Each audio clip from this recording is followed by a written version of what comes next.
Facebook, Insta, Tinder चलाने से अच्छा है थोड़ा बहुत देश का भी ध्यान रखा करो। आज बात ही नहीं, कुछ और कुछ बताएंगे और कुछ कैलकुलेशन करके भी दिखाएंगे, और ये बात आपको जानना बहुत ही ज़रूरी है। इसलिए पूरे वीडियो को अच्छा से देखें, स्किप ना करिए। हम आज बात करेंगे एक ऐसे आदमी की जो आम आदमी है लेकिन आम नहीं है। अरे कहना क्या चाहते हो? केजरीवाल सर। तो सीधा सीधा नहीं कह सकते थे? सर यही तो बताने वाला था। तो बात शुरू होती है 2014 से। 2014 में अरविंद केजरीवाल को टाइप 5 का बंगलो दिया जाता है, ऑफर कर दिया जाता है, क्योंकि वो उस वक्त के दिल्ली के सीएम रहते हैं। तब उन्होंने उस बंगलो में रहने से मना कर दिया। उन्होंने कहा था कि मैं किसी भी तरह का, कोई भी तरह का रेड लाइट वाला ना व्हीकल लूँगा, ना किसी तरह का मैं सिक्योरिटी लूँगा। और ऐसे आए दिन अरविंद केजरीवाल का वीडियो वायरल होते जा रहा है, जो कि वो दावा करते हैं कि दिल्ली में सभी जगह सीसीटीवी कैमरा लगा दिए हैं, सभी जगह पे इंफ्रास्ट्रक्चर डेवलप कर दिए हैं। बात सही भी है, डेवलप भी कर दिए हैं, लेकिन डेवलप करते करते उनको ऐसा लगा कि जनता का तो हम कर ही दे रहे हैं, अपना भी कुछ भलाई कर लें। और इसी भलाई के चक्कर में उन्होंने 44 करोड़ का अपना सीएम हाउस बना दिया और विवाद शुरू हो गया।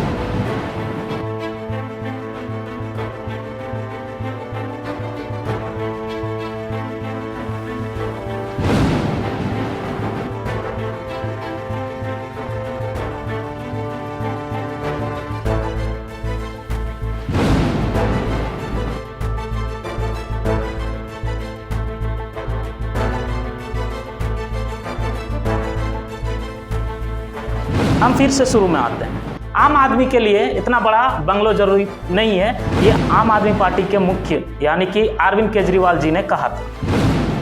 वो शायद इसलिए कहे होंगे कि उस टाइम पे जो मुख्यमंत्री थी उससे पहले शीला दीक्षित, वो उस टाइम पे टाइप 8 के बंगलो में रहती थी। 10 एसी लगे हुए शीला दीक्षित के घर पे।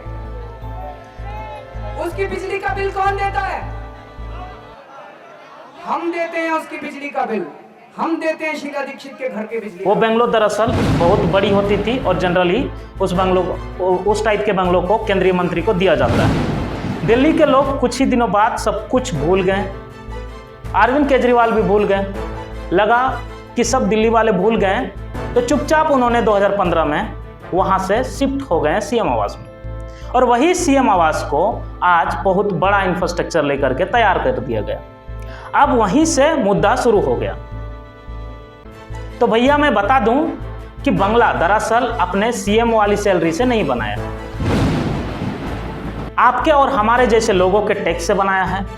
और उस बंगला में टोटल 10 लाख नहीं, 20 लाख नहीं, 44 करोड़ खर्चा किए गए हैं। 44 करोड़ यानी कि 10 लाख का बंगला में भी सीएम रह सकता है। जनता की पैसा खर्चा करने की क्या आवश्यकता है?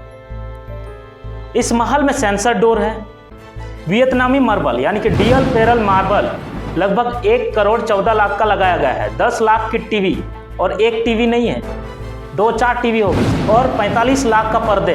हालांकि पर्दे तो मतलब अलग अलग जगह पे अलग अलग लगाए हैं, अलग अलग पर्दा का अलग अलग कॉस्ट है। ग्लास रूफ लगाया गया है, धूप आए। 2 मंजिला लिफ्ट बनाया गया है, ड्राइंग रूम बनाया गया है जो कि 11 करोड़ 30 लाख की है। 10 लाख मिल जाए, बस 10 लाख का घर में रह लूँगा, इतना अच्छा। 11 करोड़ सिर्फ ड्राइंग रूम में लगे हुए। महंगे सोफे, किचन 1 करोड़ 10 लाख की, और कुल सभी चीज़ को मिला करके लगभग 40 करोड़ रुपए का बजट बनता है। और ना जाने कितने ही इस महल में कितने ही ना जाने फैसिलिटी है। रिमोट से कंट्रोल होने वाला दरवाज़ा लगाया गया है। अब अरविंद जी आम नहीं रह गए हैं, वो बहुत ही खास बन गए। खासते खासते बहुत खास आदमी बन गए। उनके मुफलर से लेकर उनके कमरे के पर्दों तक पूरा पोल खुल गया है। अब बीजेपी के कुछ नेता भी इस पर बड़े बड़े डींगे हाँक रहे हैं। वो कहते हैं कि अरविंद केजरीवाल ने कितना बड़ा बड़ा घोटाला किया। हमको पता नहीं क्यों ऐसा लगता है कि बचपन की कहानी यहाँ से मैच होती है। बचपन में हम लोग 2 दोस्त होते थे, आम चोरी करने के लिए जाते थे। अगर पकड़े जाते थे तो एक दोस्त बोलता था कि वो ज़्यादा खाया था, दूसरा दोस्त बोलता था ये ज़्यादा खाया था।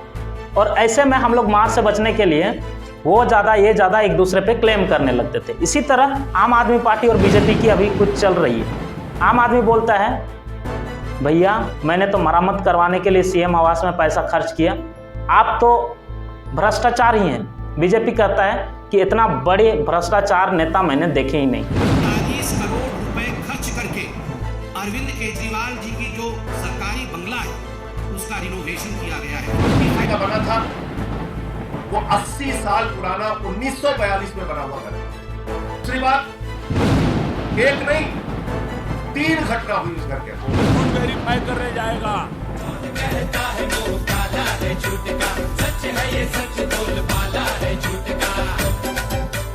अच्छा, मेरा दिमाग में ये भी सवाल आया, शायद आप भी यही सोच रहे होंगे, सरकार को जो टैक्स मिलता है ऐसे ही थोड़े ना टैक्स को खर्चा कर दिया जाता है। यानी कि पैसा कैलकुलेट हुआ, भाई टैक्स आया इधर से उधर से, और थोड़े ना ऐसे ही वो किसी को भी दे दिया, कोई भी निकाल लिया। वो कहीं तो रिकॉर्ड बनाते होंगे, कहीं तो कुछ मेंटेन करके रखते होंगे।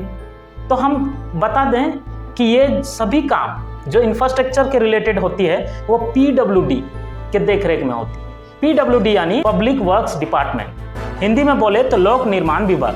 कोई भी राज्य के विकास के लिए यानी कि डेवलपमेंट के लिए अलग अलग काम को अलग अलग विभाग यानी कि डिपार्टमेंट में बांट दिया जाता है। उसमें एक डिपार्टमेंट होता है PWD। इस डिपार्टमेंट से बेसिकली इंफ्रास्ट्रक्चर रिलेटेड काम होता है, यानी कि रोड, ब्रिज, बिल्डिंग का काम किया जाता है। यह राज्य स्तरीय होता है, राज्य द्वारा काम किया जाता है।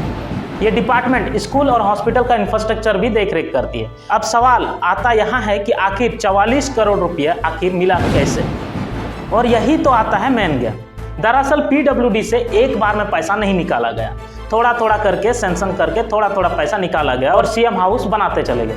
ज़्यादा डेप्थ में नहीं जाऊंगा क्योंकि मेरे को भी डर लगता है, क्योंकि मेरा सपोर्ट ज़्यादा नहीं है।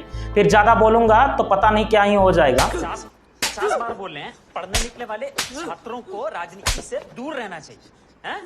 अबे पढ़ाई लिखाई में ध्यान लगाओ, IAS बनो और देश को संभालो। लेकिन नहीं, आवाज़ बुलंद के लिए सपोर्ट बहुत जरूरी। घूम फिर कर यही बात है, सब्सक्राइब कर दो चैनल, सपोर्ट बढ़ा दो, बाद में देखेंगे फिर क्या होगा। देश में एक आदमी कितना पैसा कमाता है उसका कैलकुलेशन पर कैपिटा इनकम से होता है, और ये नेशनल इनकम से जब डिवाइड कर देते हैं टोटल पॉपुलेशन को, तब ये पर कैपिटा इनकम यानी कि राष्ट्रीय प्रति व्यक्ति आय निकलता है। 2021-22 का डेटा के मुताबिक पर कैपिटा इनकम 412 रुपया है। मतलब एक आदमी एवरेज औसतन मंथली में 12,000 रुपया कमाता है। बट ये इतना व्यवहारिक नहीं है। आपको तो पता ही होगा कि हमारे देश में कोई करोड़ों रुपया कमाता है तो कोई बेरोजगार बैठा है। ये आंकड़ा जो बताए वो एवरेज पर कैपिटा इनकम का बताएं, हिंदी में बताए तो औसतन प्रति व्यक्ति आय। बट दिल्ली में कुछ स्पेशल ही, दिल्ली का आदमी का प्रति व्यक्ति आय जस्ट डबल है। यानी कि जो आदमी बिहार, उड़ीसा और पश्चिम बंगाल में कमाता है उसके प्रति व्यक्ति आय से दिल्ली का प्रति व्यक्ति आय थोड़ा सा ज़्यादा है, यानी कि just double. Asian development bank का डेटा के अनुसार हिंदुस्तान की 63% आबादी एक्सट्रीम पॉवर्टी लाइन में रहती है। रिसेंटली वर्ल्ड बैंक का डेटा है और उसके अनुसार कोविड से 5.6 करोड़ भारतीय गरीब रेखा से नीचे आ चुके हैं, और उसी वक्त चल रहा था 45 करोड़ रुपए का घर का काम, और वो भी जनता के पैसा से। अब जनता को डिसाइड करना है कि ये इंसिडेंट वो किस तरह से देखते हैं। हम तो आपको सच बताएं, अब आपको डिसीजन लेना है। अब आगे क्या होगा उसके बारे में भी बता देते हैं। दिल्ली के उपराज्यपाल विनय कुमार सक्सेना ने इस पर संज्ञान लिया और उन्होंने मुख्य सचिव को इस पर पूरा मामला का रिपोर्ट देने के लिए बोला, और वो भी 15 दिन के अंदर, और इससे जुड़े दस्तावेजों को सुरक्षित रखने के लिए कहा गया। अब क्या होगा वो तो भगवान ही जाने। करप्शन है, करप्शन रहेगा। आप नहीं सुधरोगे, नेता कभी नहीं सुधरने वाला। इसके लिए इतना ही, और विज्ञान की बात जानने के लिए हमारा चैनल को सब्सक्राइब करें, हमारे साथ जुड़े रहिए, वीडियो को फॉरवर्ड करें। आज के लिए इतना ही। जय हिंद, जय भारत, जय जोहार।